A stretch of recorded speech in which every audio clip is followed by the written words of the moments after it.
One of the biggest weak links in consistently training handstand and hands balancing is a good mobility, strength, and coordination in the forearms and wrists.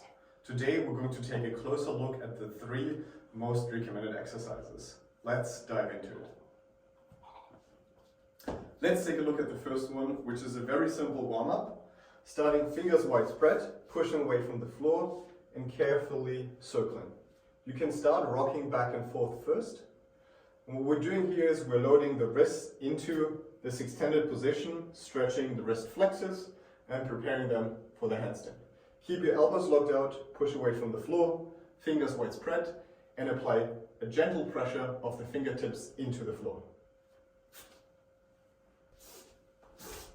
The second exercise is a strengthening exercise. Studies have shown that improving the ability to calf raise can have a direct correlation to the ability to get better at walking, learning walking again in rehab processes. We're going to use the same movement pattern of hinging at the toes, lifting the heel and contracting the calves, but we apply it to the forearms. The first knuckle raise performs the same movement, hinging at the knuckle joint by activating the forearm and wrist flexor muscles and lifting the palm. You can scale this easily by bringing your hands further towards your knees to make it easier, or lean further forward to make it harder. Very important, move slowly, keep your elbows extended, lift up, slowly come down, and try to keep your knuckles and fingers at the floor the whole time. This third exercise shows you a simple way how to avoid injury when bailing your handstand. How are your forearms looking when you're bailing your handstand?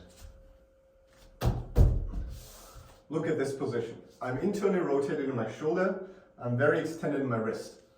We can train the same position carefully by taking the fingertips, facing them inward and rocking backwards. Every rep trying to bring the hands facing further backwards until you can have your fingers face fully backwards, extended elbows, rocking backwards. In the beginning, you might only be able to go here, but eventually you can lean backwards and train the same position of your wrist and forearm to stay pain-free in your handstand bails. Perform these 3 exercises. In the beginning, you don't have to focus too much on sets and reps. I usually say spend 30 to 60 seconds per exercise, constantly moving, slowly building up a feeling for these. And when you get better at these, then we can start to give you prescriptions for sets, reps, to really make you stronger and more mobile. In the beginning, do this in the beginning of every single handstand, hand balancing and conditioning routine, and your wrist will thank you later.